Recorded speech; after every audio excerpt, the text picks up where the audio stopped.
Bias! Bias! Bias! Bias! Bias! Bias! Bias! Bias! Bias! Bias!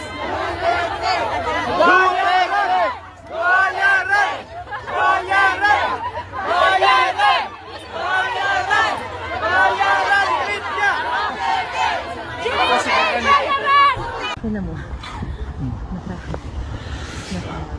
nakabukas yung magdala ko yung mas pinag ako nila pinigil. Correct, correct. Nakita. Kaya ayaw mo siguro makipag-isa. Tsaka baka pagod ate. Kasi ano. Kuya, baka kinakapture mo yung sinasabi namin. Tapos. Hindi. Hindi. Ate, sorry, nakalive ako. Ako po ay pakarin yung mamaya lang dito.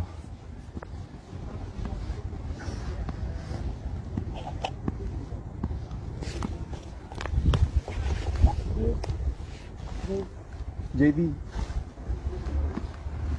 Ibig sabihin ko ba nun, parang,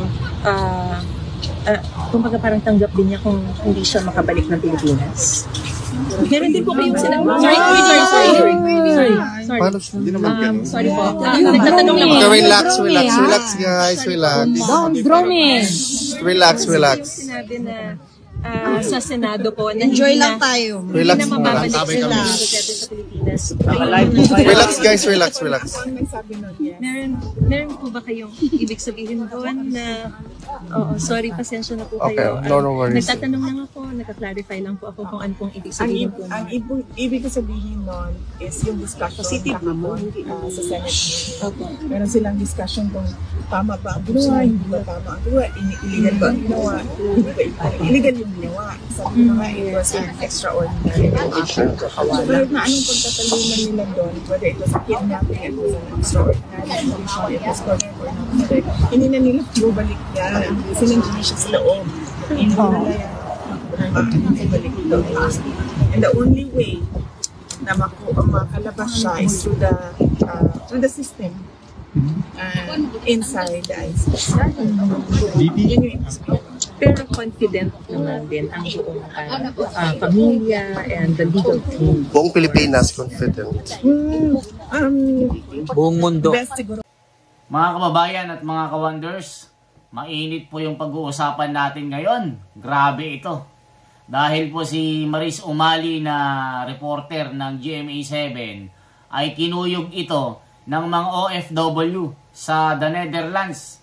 Dahil po sa medyo foul na komento niya regarding po dito sa kalagayan ni Salvador Medaldea nung siya'y palabas ng ICC kasi 'di ba nabalita po na dahil po sa kalagayan na kalusugan nito ay itinakbo sa ambulansya. Hindi alam ni Maris Umali naka-live pala ang isang Pilipino. Kaya yung kanyang mga sinabi doon na-captured ng video mga kababayan. Kaya dito nagsimulang uminit yung mga kababayan natin doon na supporter ni Tatay Digong na nagpe-pray na makauwi ng Pilipinas si PRRD. Pero itong mga mainstream media na ito mga kababayan, alam nyo na, talagang kinakaptured lang nila yung mga bagay-bagay na alam niyo yun, pinapainit po nila yung dugo ng mga Pilipino. 'Di ba lahat ng mga Pilipino ngayon, buong mundo po ay nagkakaroon ng mga rally na talagang sama-sama para suportahan itong pag-uwi ni Tatay Digong. Itong mga mainstream media na ito mga kababayan, talagang tila hindi na po mapagkakatiwalaan. Na kumbaga nagagamit sila para, alam nyo na yung ibig ko sabihin mga kababayan. Kaya itong mga reporter na ito ay nakuyog. Diba dito minsan ganyan yung nangyayari sa mga rally. Minsan kasi yung mainstream media hindi mapagkakatiwalaan na nagpapalabas ng mga kung ano-ano na siyempre, karamihan kasi gustong makauwi si Tatay Digong, sila naman, tila ayaw umuwi si Tatay Digong mga kababayan. Tila gustong gusto nila na mag-stay si PRRD dyan. Di ba karamihan ng mga Pilipino ngayon ay nagkakaisa na dapat makauwi si PRRD dahil nga po sa nangyari sa kanya na hindi nabigyan ng karapatan na ipagtanggol yung kanyang sarili. Kaya yung mga kababayan natin doon na OFW, sumama ang loob.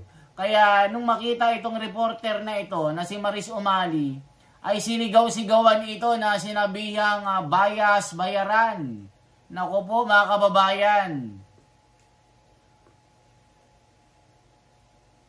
Iilan na lang yung mga mapagkakatiwalaang mainstream ngayon.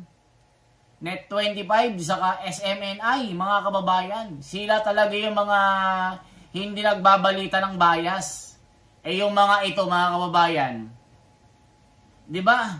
Lalo nilang pinapainit yung dugo ng mga Pilipino. O tignan nyo ngayon, ang nangyayari sa Pilipinas. Kahit sa dako, may mga nagrarally ngayon.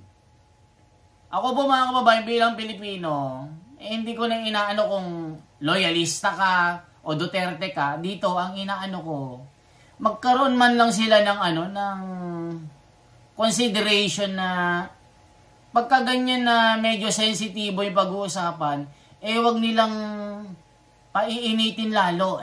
Tignan nyo naman, di ba? Yung mga Pilipino doon, galing pa sa iba't ibang mga lugar, malalayo, milya-milya yung distansya. Tapos makakarinig ka ng ganyan, galing pa sa bibig ng isang tagapagbalita.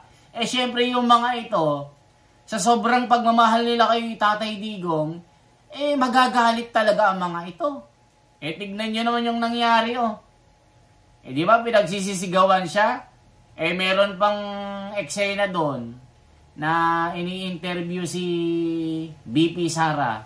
Itong reporter na ito, tila yung mga supporter ni Tatay Digong, tila nagalit din sa tanong ng reporter. Tila gusto ng reporter na hindi na makauwi si Tatay Digong.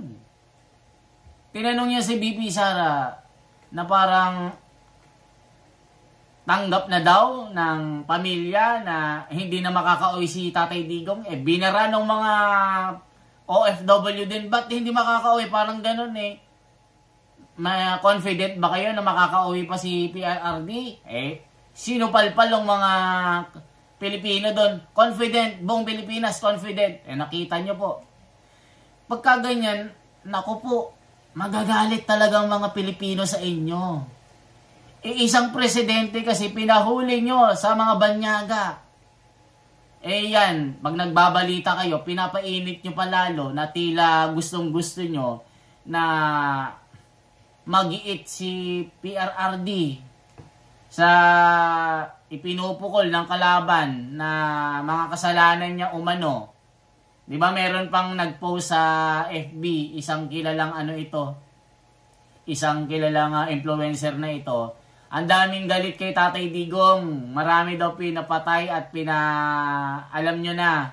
Pero hindi nila alam ay maraming isinalba na buhay na milyon-milyon. Si Rosmar yan, mga kababayan.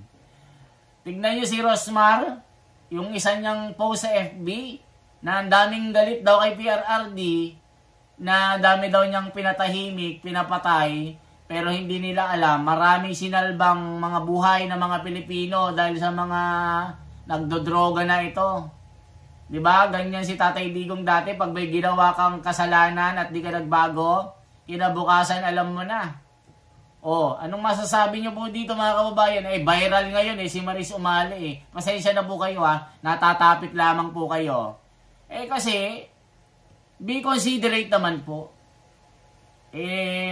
Nakikita nyo naman, buong Pilipinas nagrarally, mga OFW sa abroad nagrarally para mag-pray na makauwi si Tatay Digong.